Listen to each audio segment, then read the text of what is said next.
Welcome to The Growth Project, a podcast brought to you by AMPLOS. Dr. Drew Brannon, joined today by Dr. Cory Shaffer.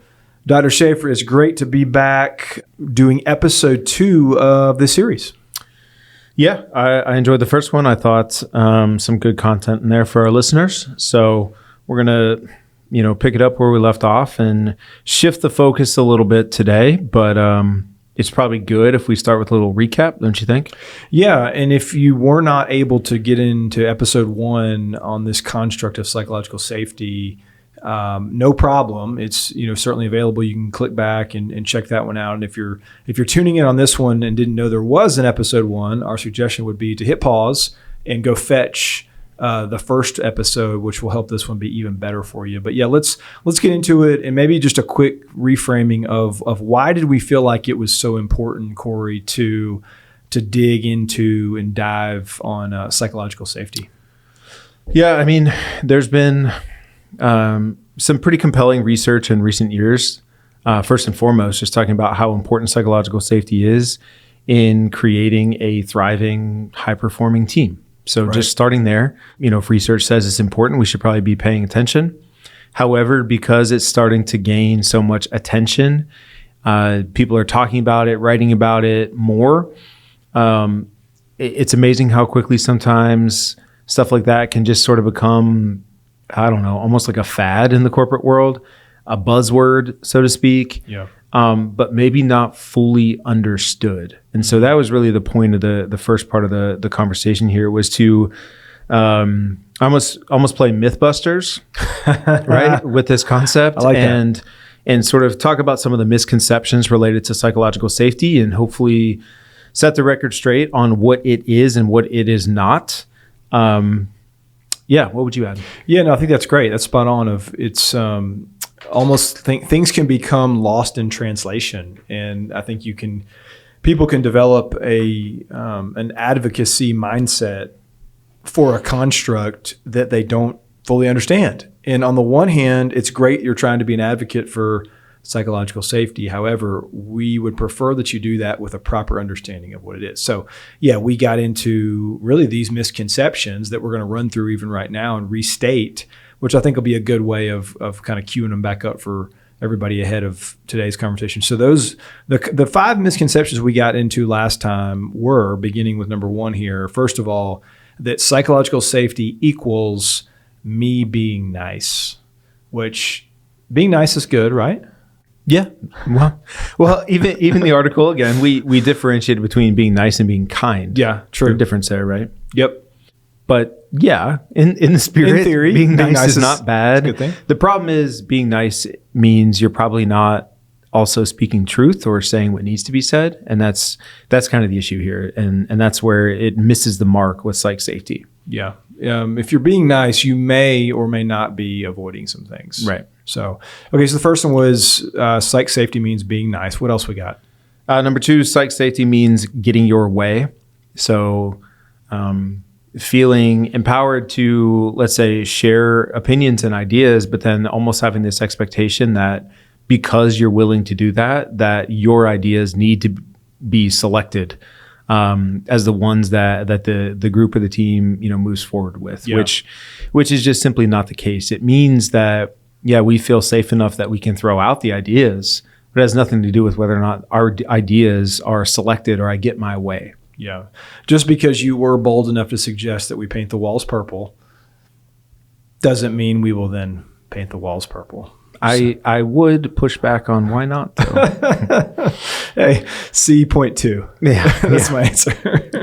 All right. The third one was psych safety means job security, right? That if we've built this pro employee culture where people's opinions are valued and we have trust and we respect each other, some of the key kind of drivers of psychological safety that as a result of that, I can work here forever. Not necessarily true. Yeah. And again, we talked through the example that this article that we've referenced provides, even related to Google, where a lot of this research was done and openly talked about, and which is great. And sort of, again, just showing how even in a moment where Google was laying people off, they were still providing the psychological safety for people to like share their thoughts on it and ask questions about it and get answers and so on. So yeah, it does not necessarily mean job security. The fourth one we talked about was psych safety requires a trade-off with performance. We spent some time here, probably the most time, arguably, on this one and sort of just debunking it. Again, I would argue that they go hand in hand and that the best performance, psych safety is sort of a requisite for it. So we talked about that and just balancing safety with standards and accountability and, striving for excellence and so on. Yep. Yeah, you really can't have one without the other. If you want to perform at the highest level with consistency, those teams and organizations have psych safety. So it's definitely not a trade-off. It's more of a facilitator of high performance. And then lastly, psychological safety requires a top-down approach. And one of the things we mentioned related to that point was it's great when the person or the people at the top are fully bought into psychological safety. However, that is not a requirement in terms of it can only work through this top-down approach. Right. Yeah. In fact, it needs to come from every level of the organization. Everybody has responsibility in creating that environment. Yep. Absolutely. Okay, so those are our misconceptions. And really the idea behind the last episode was to thoroughly examine and discuss those. And that leads us into today, which is really about, okay, hey, I've heard episode 1. I'm clear on what psych safety is versus what it isn't. And I am ready to hit the ground running with my team, my organization, whatever it might be, and bring this to life. What do I do next? So Cory, what do I do next? Yeah, I mean, again, the article here provides a couple of simple practices that we'll talk a little bit about that people can implement within their groups to help build and also then reinforce psychological safety. So the first one, and this is interesting, again, to hear it on the surface of it, it almost sounds counterintuitive, but I'm excited to kind of unpack it here. So first suggestion is to double down on work goals and why they matter. So I just want your reaction to that. Yeah, sure. Right? It's interesting that like, hey, we're having a conversation about psychological safety, and yet the first practice suggested is, just double down on the work goals. Talk to me about that. I had to go back and reread that one first because of what you just said. I saw that as the kind of beginning point for this roadmap. I'm like, double down on working goals. I thought we were talking about how do you really facilitate and grow psych safety. And I think it's easy for our initial reaction to that to be just that, right? Of like, hey, why are we going straight outcome orientation or outcome focus in order to build a construct of a psychological nature? But if you kind of can get past your initial reaction and begin to think about how that actually looks and what takes shape, it makes a lot of sense. Because if you're going to double down on work goals, whatever they might be, what is that immediately going to do? It's going to pull everybody into a very task solution focused aim of like, okay, hey, we're working on this. Yeah. Like we're working together, we're interacting, like we've got a job to do. Yeah, they provide an example, and I think they do a really good job of sort of summarizing it. They say, when there's a focus on psychological safety, sort of the byproduct of that is that everybody feels that they have to kind of be nice. Yeah.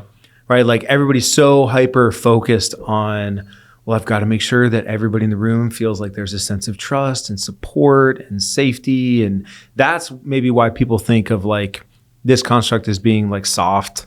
Yeah.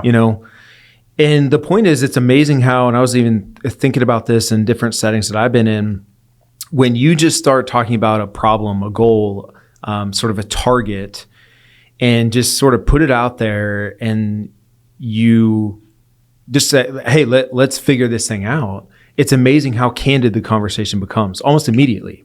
And I think that's ultimately what they're getting at here is you get the most candid responses and conversation and so on when you just start talking about like the work, the goal, whatever. Yep.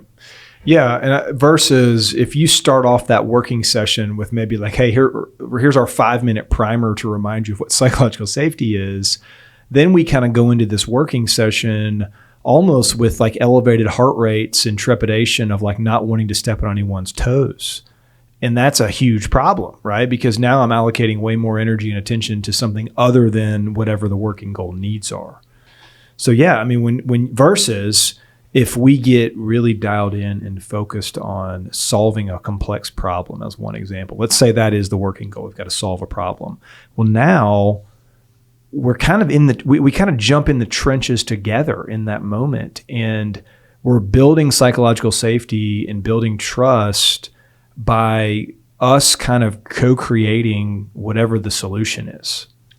Yeah, there's a couple good lines in here. They talk about an ambitious goal conveyed in a way that reminds people why it matters, makes it easier for team members to take interpersonal risks by reporting bad news or expressing a dissenting view. Mm-hmm. It's too important not to, right? Exactly. Yeah, they go on and say, with an explicit focus on solving problems, team members could appreciate the need for fast, honest reporting of information from the field, sharing new ideas, and seeking help from one another. In short, they felt empowered to speak up, to have more honest and direct conversations. Yeah. And all that comes, it seems counterintuitive, but I feel like when I reflect on just experiences, like, man, it's true. When you just get everybody sort of fully behind and pulling in the same direction, sort of pulling on the same rope, saying like, hey, let's solve this problem, you get the best ideas, you get dissenting views at times, you have conversations, you sort of talk it out, but it's all productive. Yep. It's all in the spirit of solving the problem, making things better, whatever. This is reminding me of one of the settings in which some of this research has been done, which is hospital settings. And I know you're familiar with that data also, and it's specifically often within operating rooms. And one of the things that they have found is that, and this specific language you'll see in some of the literature, is what's unique about an operating room environment is you raise the cost of not speaking up. You know, we're talking about patients, human lives on the operating table where the cost of a mistake is death. You will get people speaking up pretty quickly.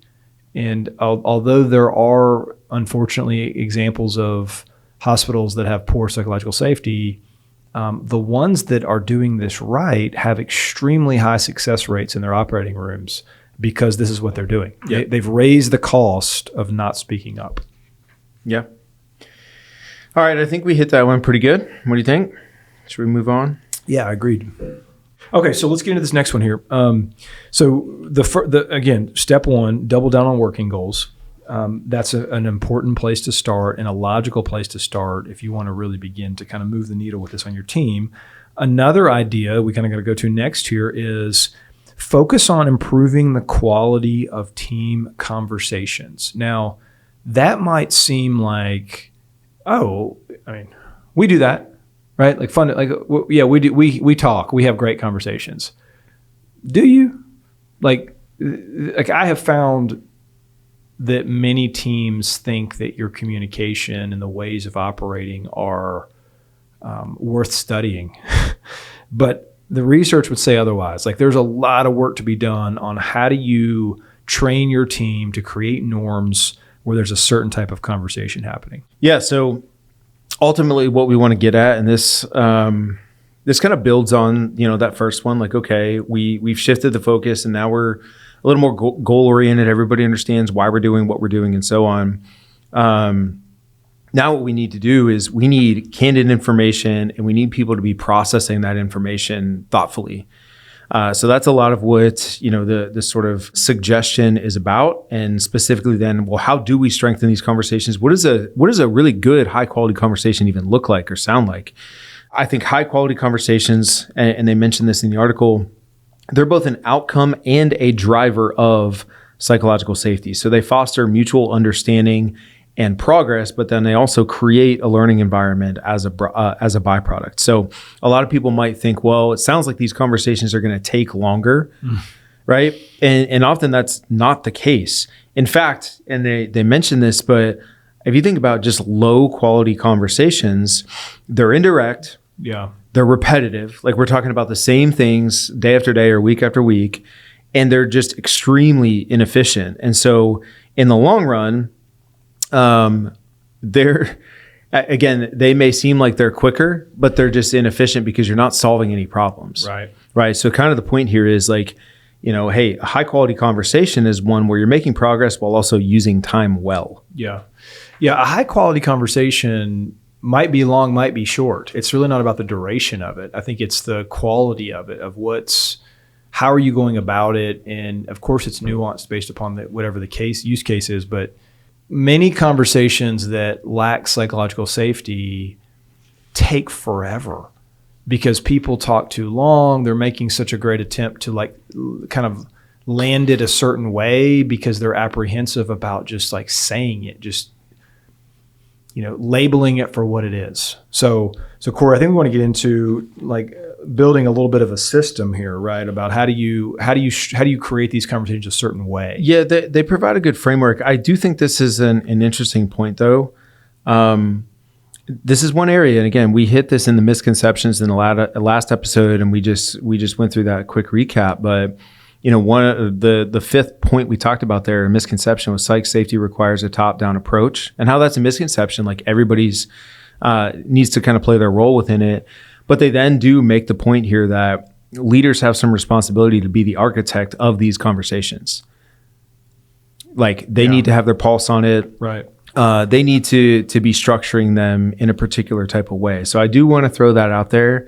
And in some ways that's sort of counter to what's mentioned, right? Like it's not just all on the leader, and it still isn't, to be clear. Yeah. But again, I think even using the phrase like they can be the architect of it does not mean that they're just dictating everything. Yeah. I mean, to me, that just means the translation would be you've got a sales leader on a call with 10 members of the team, and there's a point that's getting just belabored. It's probably only the leader who can say, okay, we're going to move on now. Like, could there be some one-off examples that perhaps, but I think more often than not, the leader is the only person on the call who can say like, okay, switch gears. Well, and we'll talk about some of these attributes, and there are only 3, and there are some questions that you can, ask yourself or your team, some things to look out for. But for example, the first attribute to having a high quality conversation is that people are both contributing and listening. Okay. So some of the questions, to sort of look yourself in the mirror here, are people sharing information and opinions candidly? And to what extent do people seem to be holding back and saying only safe things? Right. So tying that back to the idea of, leadership is, again, you should be paying attention and have the pulse on and feel empowered, obviously, to like invite more people into the conversation to make sure that you're hearing from everybody in the room. You're getting the best ideas, on the table and so on. Just go back to that first question. Are people sharing information and opinions candidly? And then just the overall objective here of contributing and listening. And that doesn't mean listening so that you can contribute in a more savvy way. That means listening to really hear and understand. Right. And they provide some suggestions here. Here's what to watch for. So from a positive standpoint, everyone appears engaged in the substance of the discussion. It's great. The negative thing you're looking for, though, is one person or a few people are dominating the conversation. And that's what I mean is in most settings, it's most appropriate for, as you mentioned in your example, like the sales leader, to sort of shift the conversation to make sure that other people are getting the opportunity to speak. Yeah. Just like the same person puts their hands up or whatever on the Teams meeting, be like, hey, I'll hear from you in a minute. I want to hear from this person and this person first. Yeah. Right. It's most appropriate for them to be the one sort of inviting in people, and almost pressing pause on maybe voices that are getting too loud or speaking too much. Yeah. And I think that those are if you really want to do that well, that probably means that leader needs to be having some one-off conversations outside of those team type meetings with the people who aren't speaking. Yeah. And the way that I'm picturing this again is everybody's responsibility. Imagine like an orchestra, right? Everybody is their job is to sort of play their instrument, right? But there's still a conductor who's sort of making it all sort of work together, and sort of bringing in this set of instruments at different points and quieting down this set of. It's like that. Like you're sort of just conducting the conversation. That's what I maybe architect in my mind isn't the best word. It's almost like you're conducting the conversation to make sure that we hit all the notes. It all kind of works together well. So I think orchestrator is better because it's like a live, living and breathing. It's happening right now. Exactly. Architects make the plans, then they go out and build them, then they react to it. Like this is happening. Yeah. It's a living thing. So that was our first attribute. What's the next one? Secondly, we have the attribute of advocacy and inquiry are both present. So there's advocacy and inquiry. And then let me touch on a couple of these questions here that help you assess this, beginning with what's the balance between advocacy, which we're defining as to promote certain ideas, and inquiry, which means to understand them. And so promoting ideas via support, and then inquiry, which would be just asking questions. Like, are we, a classic example, I heard a conversation about this last week actually, is if in a sports environment, if you have a coach who is kind of like teaching, and then at the end says, so do you understand this? Like 99.9% of the time, what is the person going to say? Yes. Yes. Right. For so many reasons, right? Well, that's not really inquiry. Like you'd be much better off saying, what did you just hear from me? Sure. Or there's a million other questions you can ask. I feel like going back to where we started the conversation, let's just say we get a team together, we throw a problem out, but me as the leader, I started off with just like, here's what I think we should do. But what do you guys think? And I say, here's what I think we should do, but like, what do you guys think? Yeah. And then even I'm getting answers, like people are throwing ideas out, but I'm just kind of like, yeah, okay. And what do you think? Yeah. All right, sure. Now, what do you think, right? It almost is just painting a picture you can see, right? Of like, I think my idea is the best. Mm-hmm. I'm not even attempting to understand your idea, right? So I'm just taking at face value whatever you say and then just checking the box and moving on to the next one. Yeah. So, but you can't say I didn't ask because I did. Exactly, right? So the advocacy, we're checking the box for advocacy. Like I'm letting you provide an idea, but the inquiry is not present, right? Like there's no attempt to even understand more about your perspective or the idea that you're suggesting or whatever.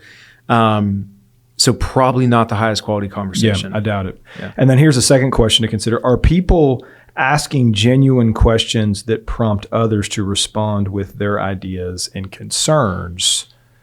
Like, do people feel the freedom to do that? Can I really ask a genuine question that prompts others to respond? Or am I just asking, do I only feel like I can ask questions that really kind of just, is it more about the logistics of the idea that you already said is the one we're going to go with? That's not really a question. Right. Those aren't high caliber conversations. Yeah. So what to watch for here from a positive standpoint, good questions are frequent and expand the understanding of something.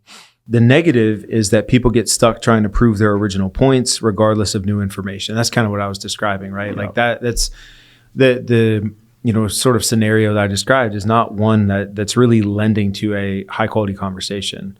Because in that case, it's like, I've already got my mind made up what we're doing. This is all just a formality. Maybe this is a good time to go back to the purple wall and I could just like talk a little bit about why that's sure. Sure. Although that would probably be the kind of example we're talking about where I'm like, although the team around the table has voiced their reasons why they don't think purple is the way to go, I'm just continuing to... That's right. To hammer on the purple as the non-Clemson person in the room here. Okay. What's the last one here, Cory? Yeah. One more attribute that we're looking for in high quality conversation. Mutual learning and progress are happening. So again, some of the questions to ask yourself, do I feel that I'm gaining understanding of the topic as the conversation goes on? And then secondly, does the team seem closer to making a good decision?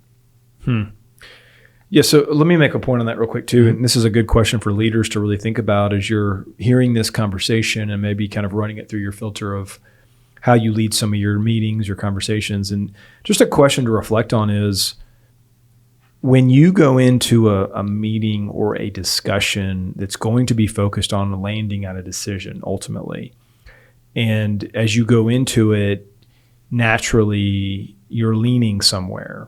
You have an inclination of what you think you want to do. Are you going into that truly with a mindset of your mind could be changed? I think that's an important question for leaders to really think about. Like, are you creating a universe in which the team is capable, not that their only goal or ambition is to like change your mind. Like that's kind of a phrase we tend to not feel real comfortable with, but if the evidence presents itself and it becomes just clear that a different route is better, are you willing to do it? Yeah, and if you think about, I can imagine scenarios in which some of the things we're talking about and you're mentioning here, where that happens, and everybody in the room pretty quickly. It doesn't take too many meetings before everybody's like, well, at some point we can present all the facts and figures, and it doesn't matter. Right. So what does that do now to the quality of the conversation? It just further, like, they're getting worse now, because at some point people aren't even willing to, share an opposing insight or ask questions for clarity and understanding, because they know, like, mine's already made up. There's no changing it. Right. Yeah. And let me give you a personal example of this. So this was years ago. This was probably 7 or 8 years ago. I remember working on a project. We're going into an organization, doing what I would call like a version of kind of a 360 assessment of sorts. And it was less about an individual person and more about a department or a leadership team in this case. And I was interviewing one of the senior leaders, and we get into probably 10 or so minutes into the conversation, and he stopped me.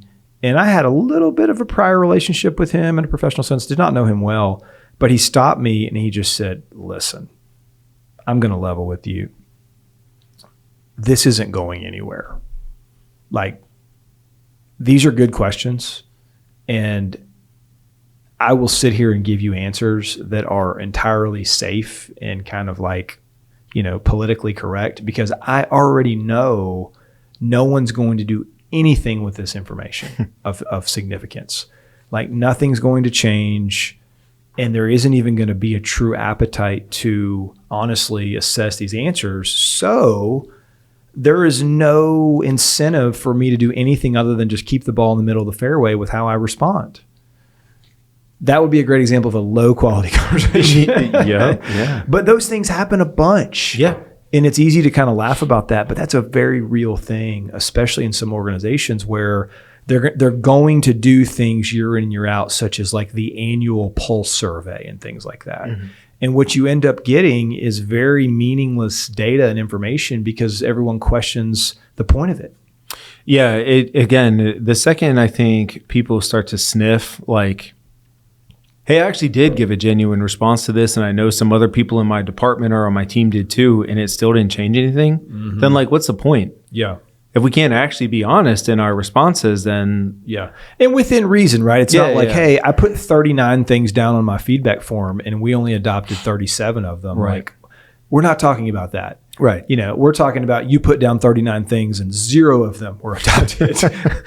That's when we don't blame you when you no longer want to fill out your survey. And again, potentially stuff that is rooted in something real, data driven and so on, and not just the opinions or subjective insights of, one grumpy employee. Yes. Right. That's what we're talking about too. So let's hit these positive and negatives on this last one here, Cory. So I think on the mutual learning in progress or happening attribute, what to look for, watch for. On a positive sense, the conversation is disciplined, systematic, and data-driven. Kind of to your point a minute ago of like, hey, we have points.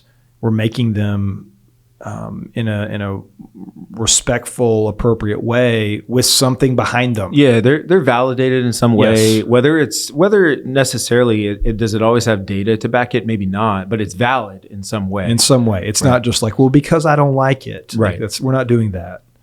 And then the negative is the conversation goes around in circles. Yeah. Again, we should always feel like we're progressing toward something. Yeah. And not just repeating the same things and, rehashing the same information. Right. Okay.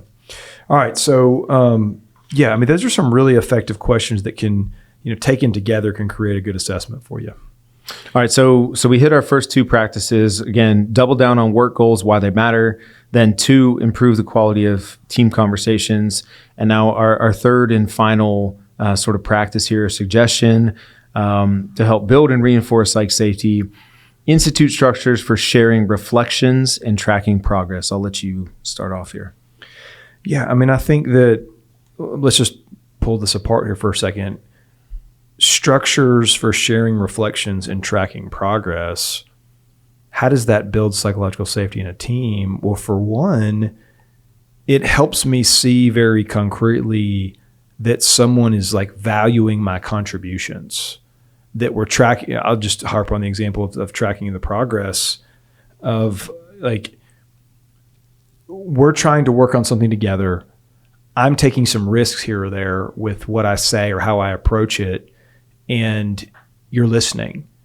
The team is listening, and we're getting somewhere, and there's evidence of that, and we're keeping up with it.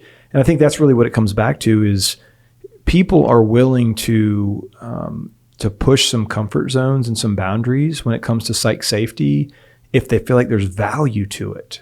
That's really the name of the game. And so how do you create that value for people? How do you help them see the value of, well, you create systems and you create methods where we see what the contributions are creating?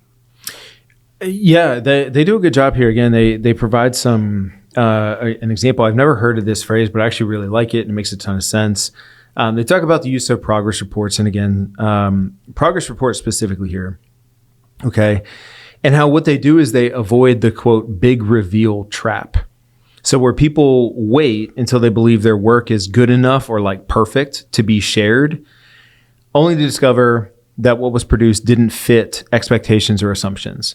So imagine being assigned some piece of work and going a month, a quarter, like working on this one particular project, but in at no point there sharing any feedback, getting a different set of eyes on it. You know what I mean? Like we're making a lot of assumptions there around like we are on the same page about exactly what is expected.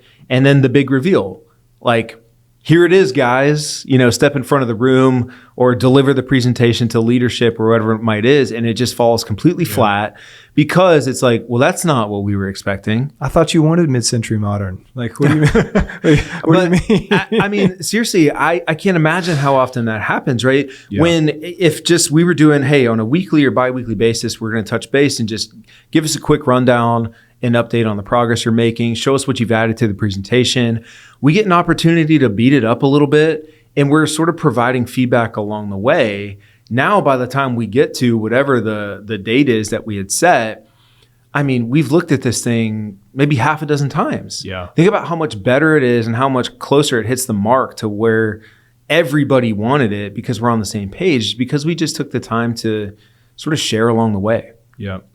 Versus, I mean, you think about how costly the example would be. I was kind of joking about whether it's the architect or whatever, the kind of the design of, well, we've gone and we've designed the project, and it's been 8 weeks since anyone's looked at it, and the designer, the architect, they're all fired up about it. And sure enough, as you said, the great reveal doesn't exactly get rave reviews. But let's just imagine this is a low psychological safety team where the people in the room who need to be the ones to say, "Ooh, I don't think we're hitting the mark here," don't say it. Right. And they know it.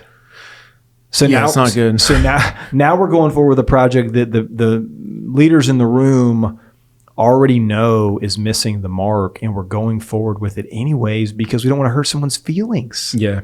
So the line here is really powerful. It's very simple. It says sharing incomplete and imperfect output reduces wasted effort and allows better coordination and progress. And think about, again, what we're trying to develop here is this skill of psychological safety.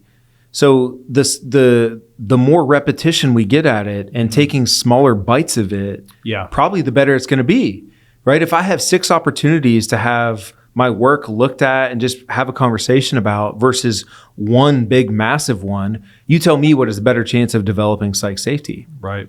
Like there's so much at stake for that one. Mm-hmm. What's at stake for these smaller ones? Like not so much. If you have psych safety, right? Because if we don't, then I don't want to go in there 6 times. Yeah, true. And do that. But that's what I mean. If this is a skill that needs to be practiced, we need some repetition at it. If we need to get better at it, that's still the better way forward. And then beyond that, and I've talked a ton on the podcast in the past about, like after action reviews and that type of stuff. But those are just great learning moments and opportunities. Like it just inherently requires some vulnerability to say, hey, here's some things that we think went well, but here's some things that didn't. And when everybody sitting at the table gets an opportunity to sort of share, their thoughts on it, I think you can have good candid conversations like that. Yep. Yeah, I totally agree. I think this is, but this kind of brings some things back to the heart of the leader here a little bit too. Is all these things we're talking about, they really require you to do your job well. Like you've got to think about, how do you build the right systems? How do you uphold the systems? How do you stick to them? Like you got to do your job well. You can't just like walk into a meeting blindly where you hadn't really thought a whole lot about it or prepped very well and just expect it to go well. Right. That's not going to happen.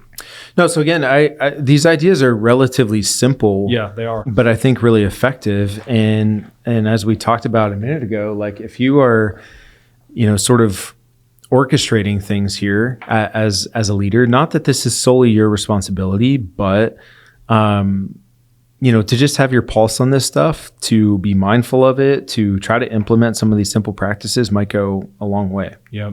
And I like what you said there, because it's so true. A lot of things that are effective are simple. Yeah. And it's not that we aren't missing on them because they're too complicated. We're missing on them because we're just not doing them. Or maybe we're overcomplicating it, whatever it might be. Yeah, I mean, to simplify that, this could have been about a 30-second podcast. Just, hey, to help build and reinforce psych safety, focus on your goals, have better conversations, and then reflect and share progress. Thanks for tuning in. If only you would do that. All right. Well, hey, again, thank you to our listeners for jumping in here. This was part 2. If you listened to part 2 and didn't catch part 1, please go back and catch part 1. It'll make this conversation make even more sense. So we'd love for you to hit those in sequence and begin to think more and more deeply about how you can really build a sustainable and winning level of psychological safety in your team, in your organization. Trust us, it is worth the investment of your time and effort. Dr. Shaffer, final thought as we sign off here? No, I think you said it well. Again, the title of the article, What People Get Wrong About Psych Safety. We tried to do it justice, but go back and read it for yourself. Harvard Business Review. This is an important skill, as we mentioned from the top here. It's going to influence the effectiveness of a team. So if you are a part of a team, especially if you're leading a team, you should be paying attention to it. Otherwise, like us, rate us, review us, Apple Music, Spotify, all those places. Check us out. Tell a friend. How about that? Send to a friend. We never ask that much. Send to a friend. Get them hooked on the growth project. And that's it. We'll see you next time. Till then, thank you.